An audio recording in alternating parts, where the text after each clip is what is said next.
just so there's like as little background noise as possible. But if you have any questions, just feel free to unmute yourself, okay? Alrighty, welcome. So I am Holly, I'm the owner of the Family Room WA. Today we are talking about how to improve mental resilience. The focus is for new parents, but this is applicable to anybody. You know, all of us go through different times of life where we're going through something of a transition or just a really rough patch. So today we're going to look at designing a strong, healthy mind to help us cope with these times. As I said, I'm Holly. I am a registered nurse and midwife. I've worked mostly rural, although I have done a few years in the city, and mostly in WA. I have done about a year over in Queensland, and I really feel for them at the moment with all the floods. Like, I've never seen as much water over there as it was ridiculous, and that was normal. I can't even imagine what they're going through at the moment. So my passion for the family room came from, I've spent about a decade like supporting parents through this transition of pregnancy and birth and having a newborn. And there's just so many struggles that I see with the transition that comes from having a baby. And it doesn't matter if it's their first baby, if it's like their 11th baby, like there's always a transition period. And some people have really good coping mechanisms. Some people just aren't even sure what to do. And that's why I set up the family room, is to support this time of life, to support mental and like psychological, emotional health in a really holistic way. So I would like everyone participating today, and at the moment we've only got Tiff, but just let me know one thing you wish you knew before you had a baby. And it could be before you've had your current baby, or if you've just had like a second or third. Have a little think about what's one thing I wish I knew. And if you're pregnant and you haven't had your baby yet, then one thing you wish you knew before you got pregnant.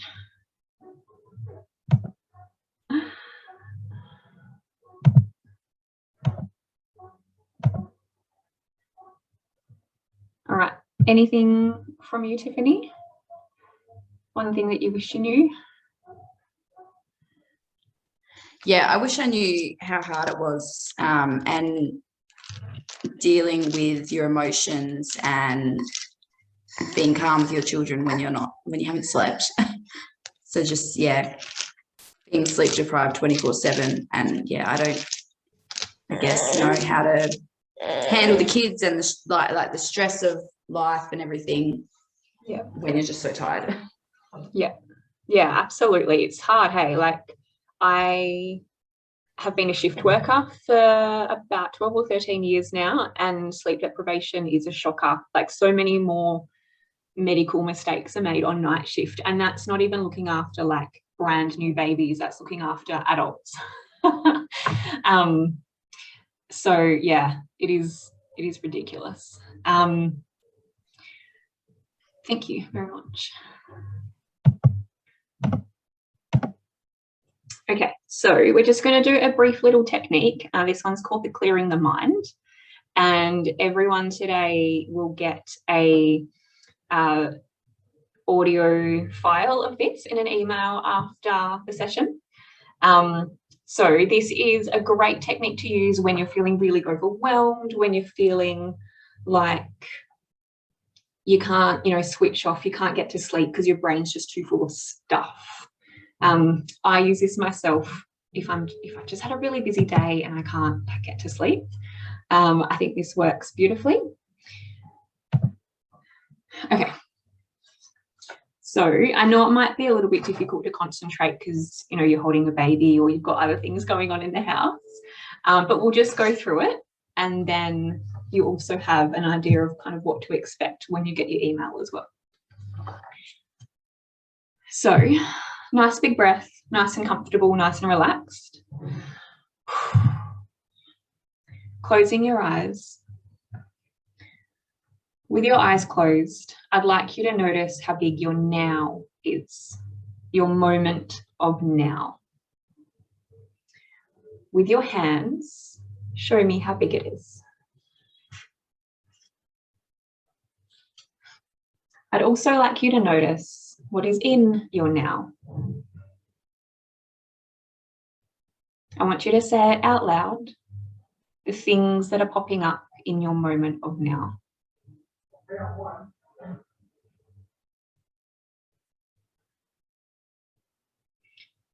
Good.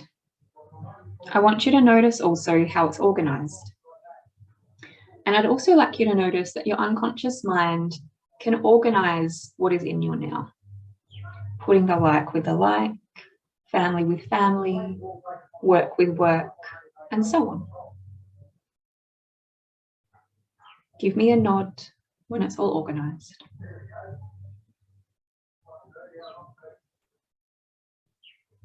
Good. Now I'd like you to allow your unconscious mind to notice that what is in your now isn't really a now thing. For example, that thing that you were doing later today would be better placed in the future. And that thing you did just before coming here today would be better in the past. Notice that your unconscious mind can organize and transport these things in your now that belong in the future and past and put them there. Placing them in your future and past. Let me know when that's done with a little nod of your head. Good. Keep clearing out the now until the only thing left is you. Right now, everything else should be either in the future or the past. Now I'd like you to go into where you store your future. Notice what is here. Allow your unconscious mind to now organize things here, putting the like with the like, even organizing the near future and the distant future. This all happens easily and effortlessly.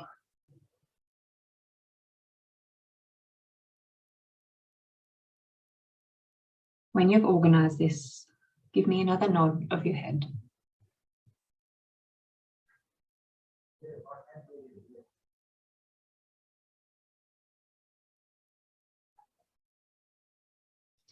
Good. Now I'd like you to go into where you store your past and notice what is here. Allow your unconscious mind to now organize things here as well.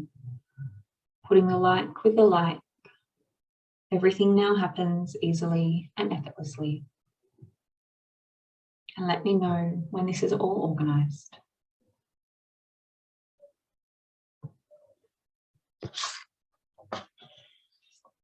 That's right. Well done. When you're ready, come back to now and open your eyes.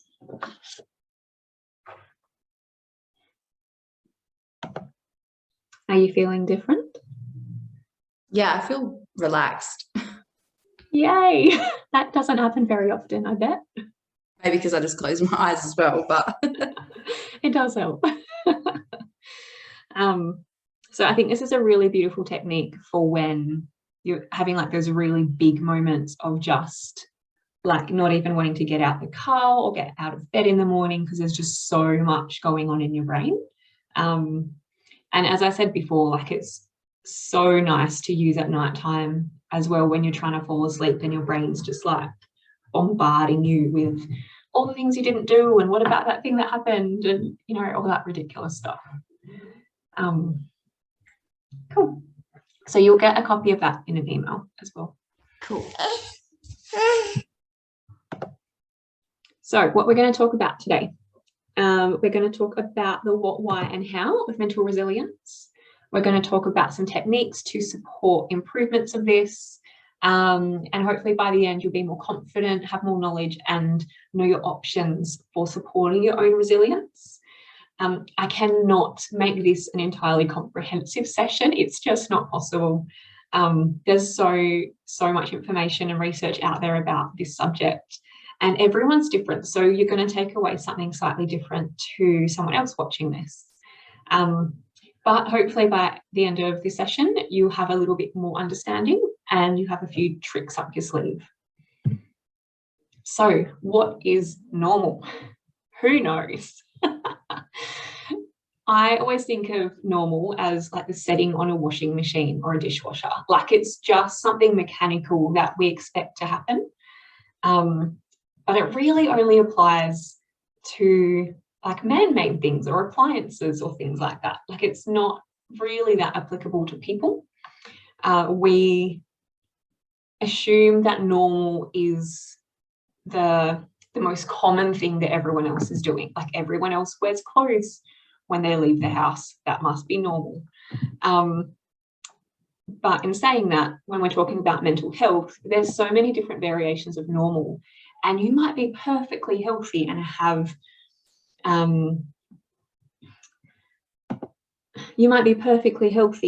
no mental health concerns, but what your normal is looks entirely different to somebody else.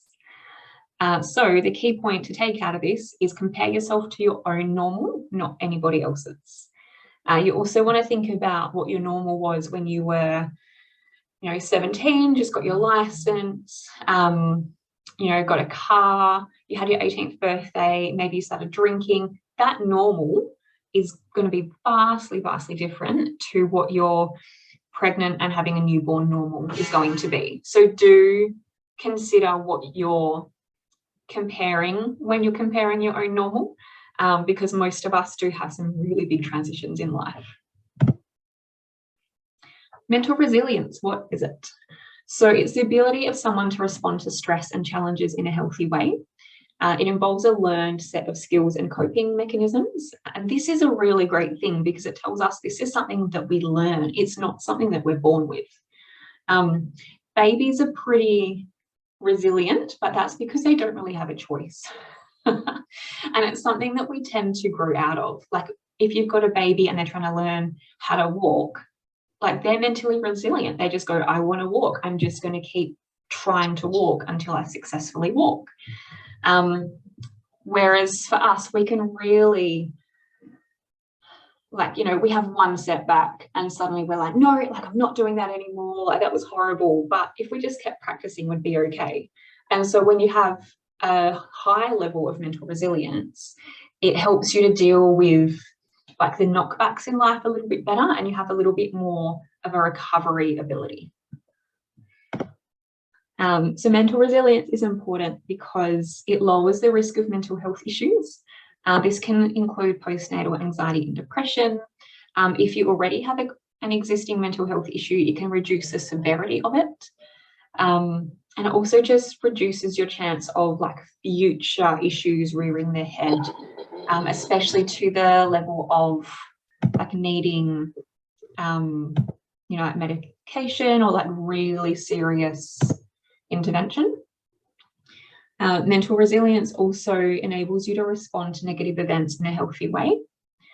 You have less long-term setbacks, and you have a happier and stronger family because there's more mental resilience in the parents, which means that you tend to be able to pass that on to your child, and then everyone just kind of doesn't get hit by like the negative things quite as much.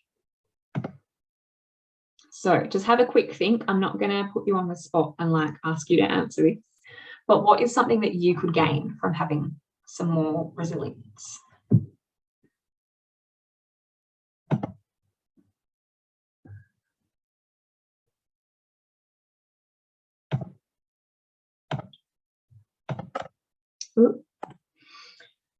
How can you support your own resilience? So there's heaps of different ways. We're just going to focus on the biggest ones today.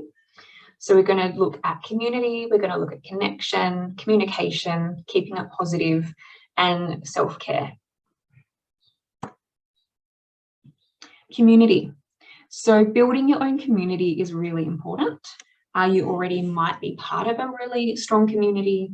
Finding others in a similar situation to you is kind of what the definition of community would be, finding those people in a similar situation and you can all support each other.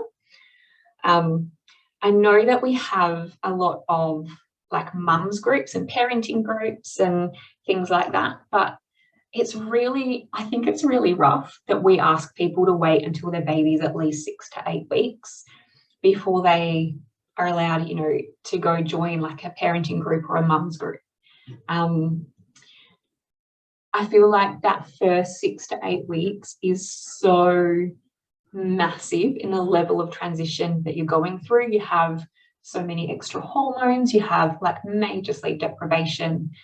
You're getting to learn like a whole new person that you created, like you're finding out who this person is, and that's not an easy process. You're also dealing with like learning how to feed this baby, how to look after them. If you're adding a child into a family that already has children, then you're trying to figure out how that works.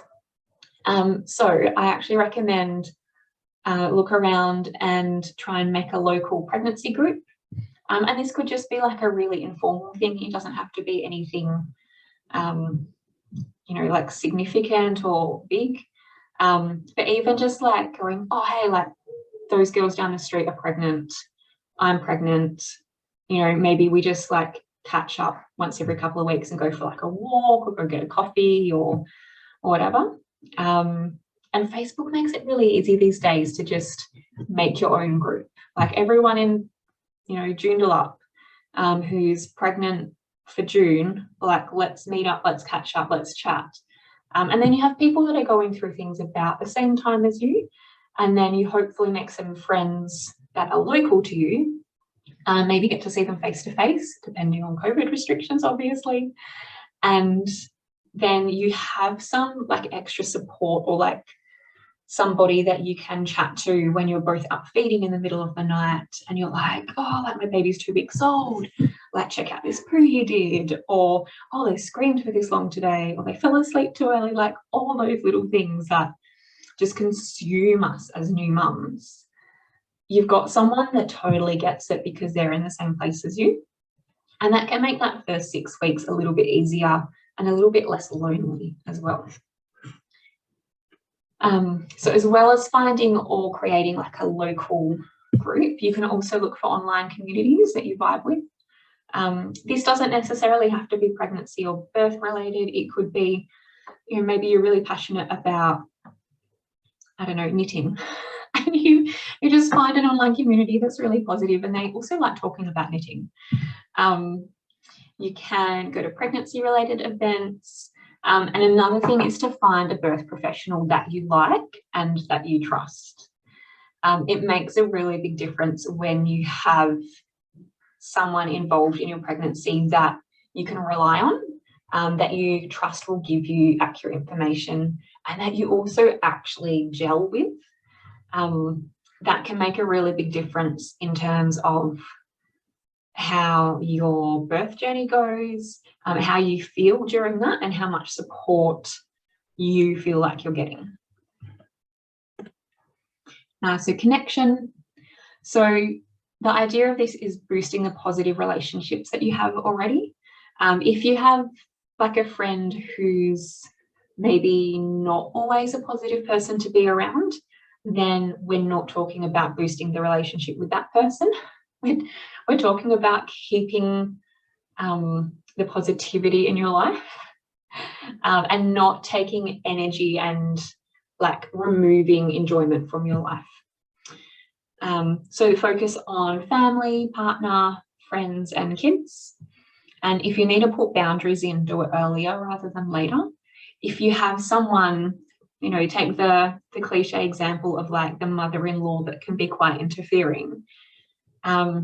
If you can just anticipate that that's going to be really, really hard to deal with when your baby is like an hour old and you know that she's going to be like knocking down the door and ringing the phone and like calling the midwives and like demanding to be there, then putting boundaries in earlier will make that day a little bit less stressful. Even if you're just talking to your health professional and just going, hey, this person's going to call a bunch, like make sure under no circumstances do you let them in. You know, as a midwife, I'm very happy to be like, oh, look, just tell them that the midwife says they're not allowed. And, you know, like use us as the bad guys and just be like, hospital policy says that you can't do that. Like it, you know, make it up. Whatever you need to do to like have some mental health about that situation. Communication. So communication is really important for your mental health.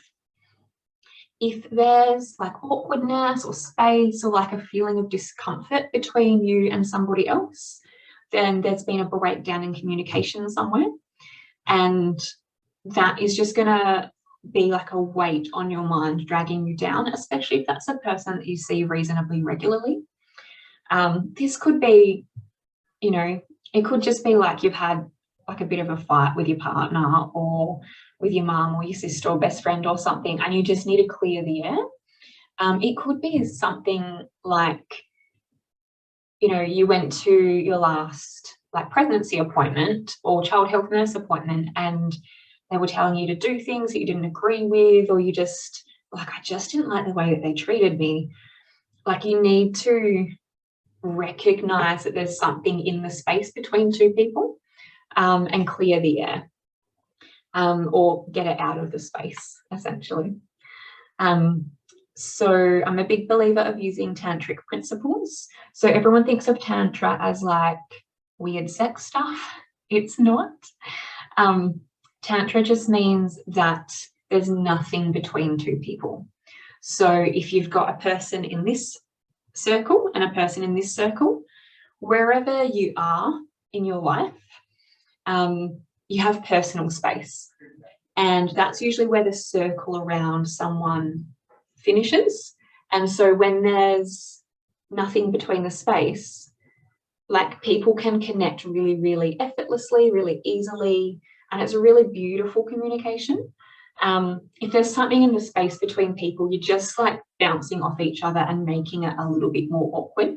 It's like if you know that you've had a fight with your partner and like you're trying to carry on as normal, but like everyone else can tell that like you guys are being weird. Also, when you're talking about things, so when, I never quite know how to explain this, but use positive stated sentences. So when someone says, oh no, I'm not going to have another cesarean section, that's actually a negative stated sentence. So I'm not going to. Your brain doesn't pick up on that until after it's heard what the actual event is that you're talking about. So your brain hears, I'm having another cesarean section, and then has to rectify it by saying, but I'm not. Our brains are really, really interesting how they work. So an example would be, oh, remember this. And instead of, don't forget it, because your brain just goes, oh, forget it. Okay. I did that at the start of this session today. All morning I'd been like, oh, don't forget this, don't forget this, don't forget this. I sat down and logged in and I was like, oh, I forgot it. So that's really important. And I also find, I've got 2 stepkids, teenagers. I find it works so well with them. They leave the door open heaps, the back door. And at first I was like, don't forget to close, like to shut the door. And so they just never closed the door because they were like constantly being told to like forget to close the door. Whereas when I started going, remember to close the door, they were like, oh, I've got to remember that. So there's like little mind tricks that you can use to get shortcuts.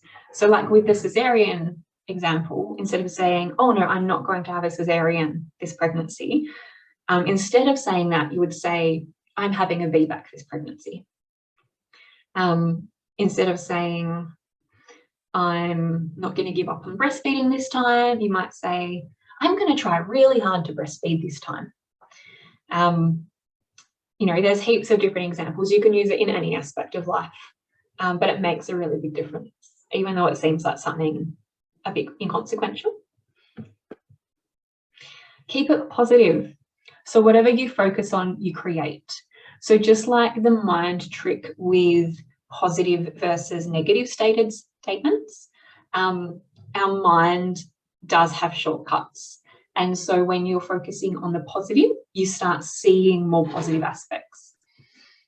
So especially talking specifically about pregnancy and birth, find positive stories for whatever you're facing. Of course, this isn't just applicable to pregnancy and birth, but if you are like aiming for a really positive birth and you want maybe like a water birth or a VBAC or a really positive cesarean, you go find stories that support that. That also goes for when those random people in the supermarket come up to you and go, oh, you're pregnant, and just start telling you like the most horrendous story of, I almost died and I didn't get to see my baby for 5 days. You just got to figure out a way that suits you to just stop them. One of my friends used to like stop the person at the start of their birth story and just go, is this a really happy story? Because if it's not, I don't want to hear it until after I've had my baby. And everyone got it. They were just like, oh, actually, yeah, no, it's not really good. Like, it's a bit scary. And they're like, cool, all right, save that for later. Like, I'm not interested right now. So positive people and influences only. Obviously, you can't cut out everything negative from your life, but the more you focus on putting attention and time into the positive people and the things that positively influence your life, the more positivity you'll get back. And it also reduces the impact that the negative things can have on your life. So if you have a friend that really like drains you of energy every time you see them or talk to them, then maybe just, you don't even have to necessarily discuss it with them. You can just be like, hey, like, I'm just not up to, you know, going out and, you know, listening to you talk for 6 hours about your boss or whatever they do that like gets under your skin. Even looking at your social media feeds and making sure that whatever you're like consuming when you're scrolling is something positive. It's not like all these scary birth stories and all these like weird, like this weird pregnancy thing happened. Just keep it positive. And then practice gratitude. So a gratitude practice can be as simple as before you get up in the morning or go to bed at night, just thinking of like 1 or 2 things. Okay, I'm really grateful that I've got this to look forward to today, or I'm really grateful that that happened today. Some people do it in the moment, like every now and then I'm like, I'm just so grateful for this cup of tea. The more you practice it, the more you start to be aware of the gratitude that you can have in your life. So the more positivity in your life, the more it boosts your happy hormones, your oxytocin and your serotonin. And these also help boost mood, resilience, communication, and confidence, which just keeps giving. It's just the gift that keeps on giving.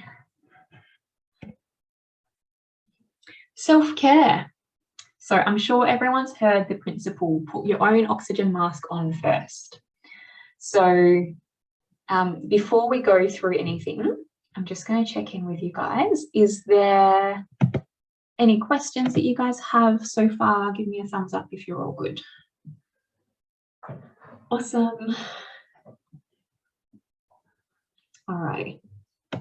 So I'm sure everyone's heard of the principle, put your own oxygen mask on first. You have to look after yourself to be able to give the best parts of yourself when you're looking after other people. There's heaps of different things we're just going to quickly go through today. My favorite, and the one that I start with, is the 10-minute principle. So this can be used in heaps of different ways, but the 10-minute principle is identifying a time. It could be like every single day or just on the days that you really need it, where you have someone to keep an eye on your baby, or no, you have someone to keep an eye on your baby. You don't even have a baby monitor with you. Like, you're totally like, you know, there's a barrier between you and everybody else. And you leave your phone inside or you have it on airplane mode.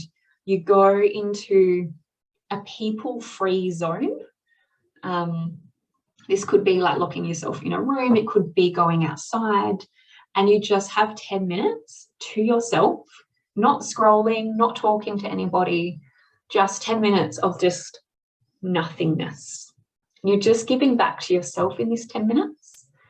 One of my friends, when we were chatting about this idea, she loved it so much, but her version of it is, like, once her husband's home from work, she goes, all right, are you ready, or do you need like a few minutes to get organized? And when he's ready, she goes, okay, here's the baby. And whether it's the baby or like the baby monitor, it doesn't matter. She goes outside, she locks the back door, and she sets a timer on her phone, leaves it at the back door, and then just like goes into the garden and sits on one of the chairs. And she's like, I lock the door because it reminds me not to just pop back inside to get something, because then I'll just get distracted. And it reminds her husband not to just stick his head out and be like, oh, hey, like, where's the milk? Or where's this thing? And so it makes a really big difference. She's like, I just love it because it's this guaranteed 10 minutes to myself. And, you know, sometimes I get out there and I just talk to myself, or I notice that there's some weeds in the garden and I just start like doing some gardening, or I just pace the, you know, around the garden or something. She says, if it's raining, I go sit in the car for 10 minutes and I just like breathe and just enjoy, like, no one touching me, no one putting like sticky fingers on me. And so she had a lot of anxiety at the start before I started seeing her. And she says that this actually makes a really big difference, because just having 10 minutes of like time to herself means that like she knows that she can get through the next 24 hours knowing that she's got like another kind of scheduled bit of self-time. Some people I talk to and they use this, they just do it when they need it. And someone actually goes, oh yeah, me and my husband alternate days. So like I'll have this one evening, the next evening it's his turn, and like it kind of just helps reset your brain a little bit. So that's one of my favorite techniques or suggestions. Other things for self-care is tech-free time. We have so much time on our screens these days. It's really hard to think about life without phones or before phones. And I think most of us probably grew up in a time where, like, you know, you might have had a Nokia 3310 when you were like 16, but you weren't like on your phone like hours a day. So just a little bit of tech-free time. Every now and then when I get a bit overwhelmed with like how much I'm using my phone, I'll just put it on airplane mode for like an hour. And it makes a big difference because I'm not getting like notifications and reminders about things. And saying that, you can also just put time limits on your social media apps. Every now and then I get somebody who's really surprised when they go and check their screen time, and, you know, 5 to 7 hours of Facebook a day can be really normal for some people. So putting time limits on social media, you start to realize how quickly you're using, you know, an hour or two of screen time. Physical activity, bit of a no-brainer, this one, but also one that a lot of us struggle to get in. Just aiming for 10 minutes a day, whether it's just, you know, walking around the block or doing, you know, a mini workout on YouTube or something, makes a really big difference. When you are physically active, you release endorphins, you have your hormones, and that helps boost your mood. It also helps boost your blood circulation, which makes your brain power increase, and also like good physically for your muscles and things.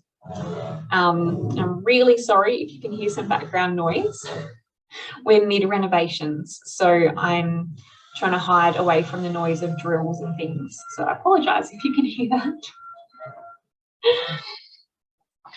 Nap or go to bed early, which everyone seems to laugh at.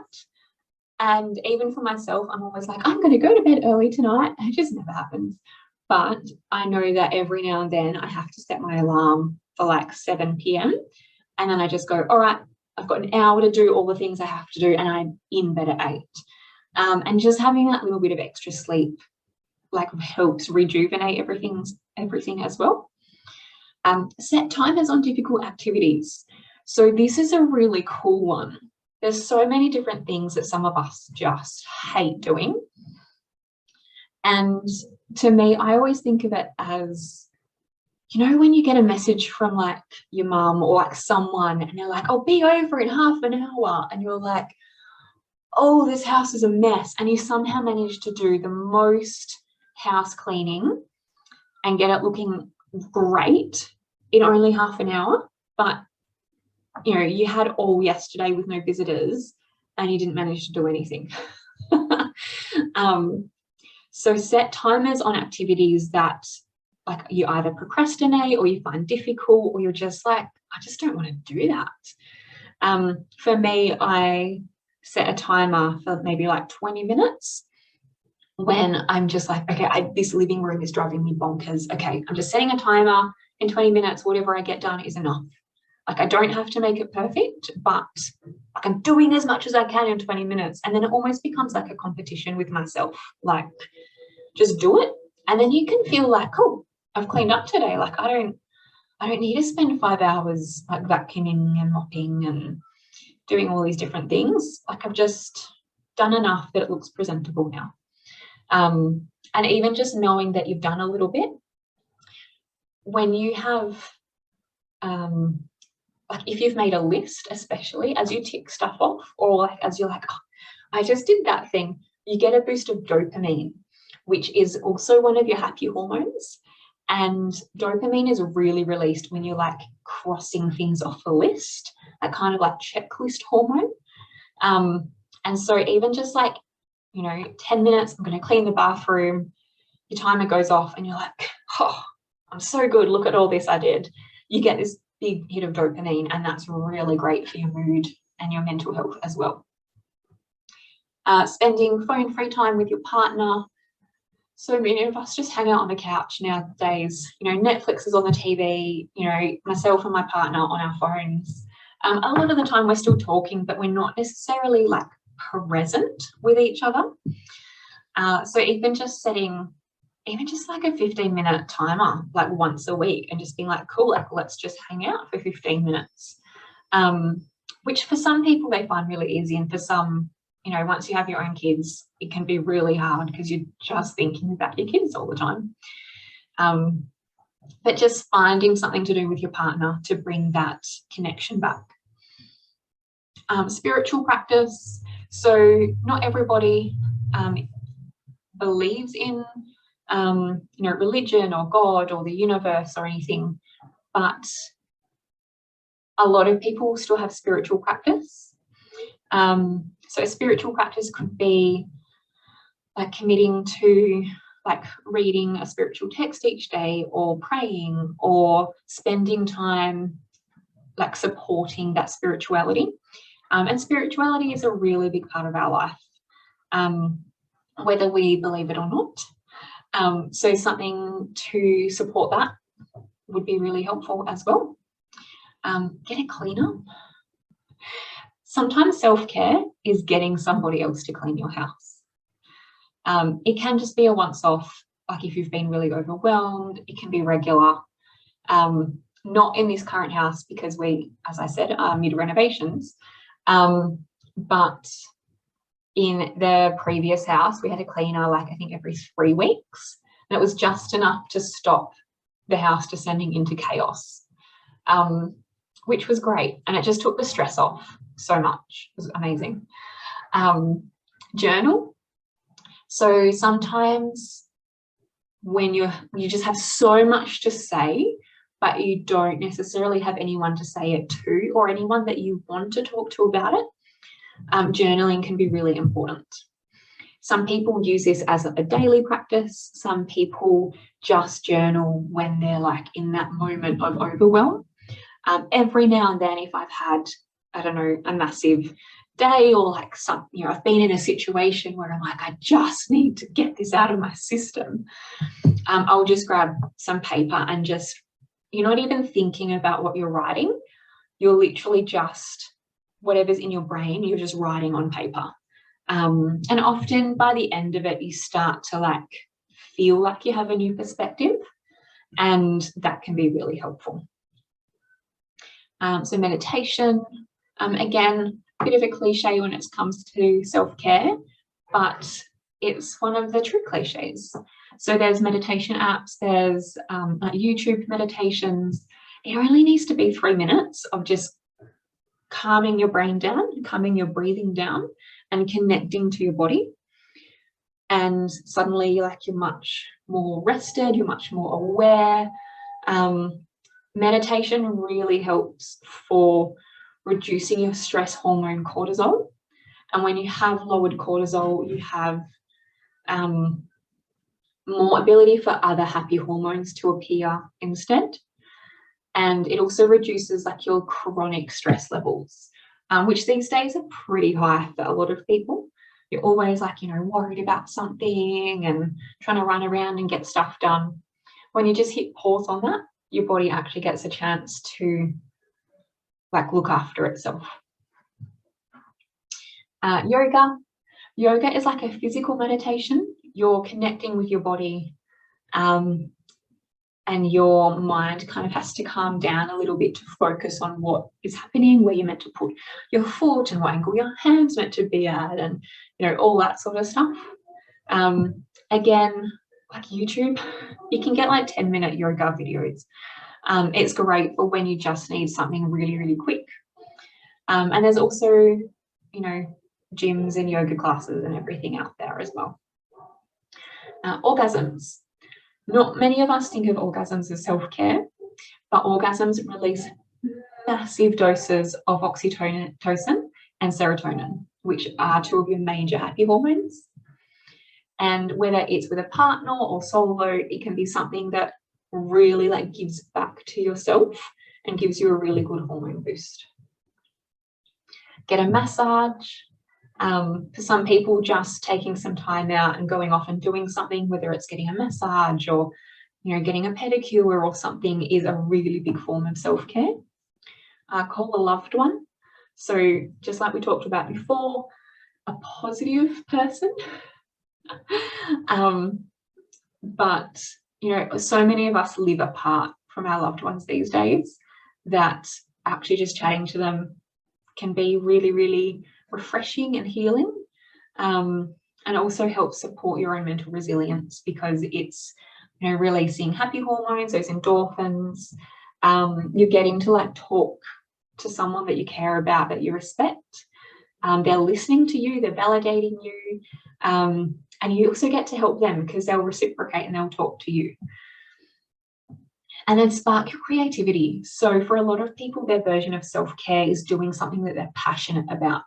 So that could be playing basketball. That could be, one of the mums I had before would like stay up really late sometimes sewing.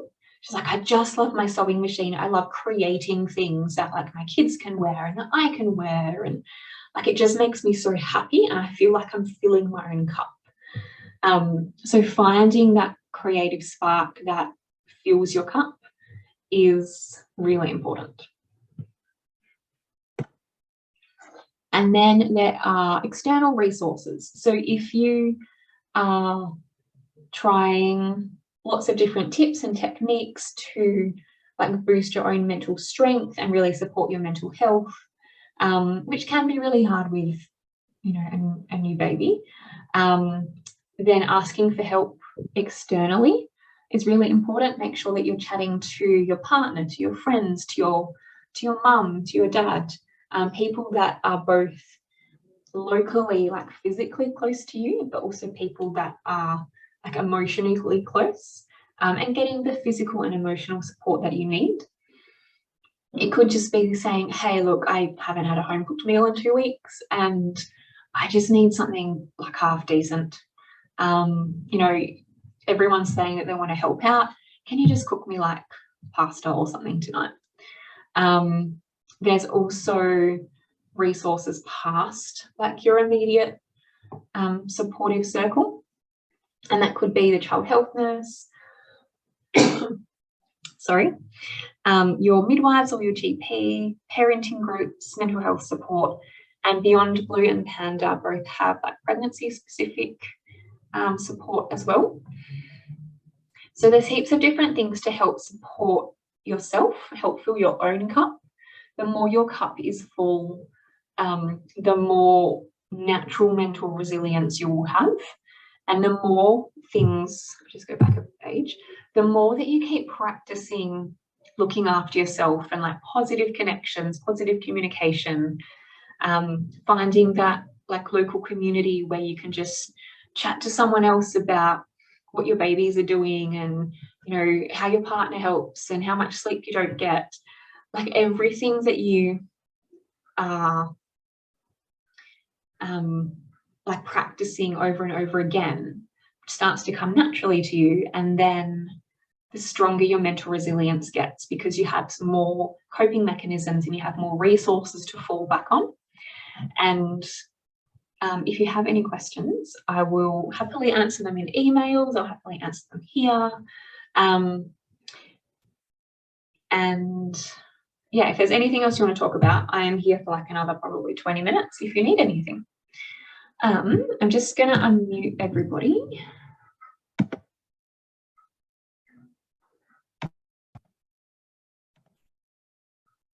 Cool. All right, so what questions do you have? I don't really have any questions. I might later ask you. Yeah, that's fine. Yeah. Cool. Awesome. So I'll send you out an email shortly. It's just got, I think, like 4 very quick questions in it. And you can just, whenever you can, if possible, just quickly fill them out, send them back. I'm also going to send out the copy of the clearing the mind technique. And hopefully that's something that you will find useful in future days. Cool. Thanks for joining me this morning. It was good. Thank you. Good to see you guys again. Say bye. Bye. All right. Enjoy your day. You too. See ya. See ya.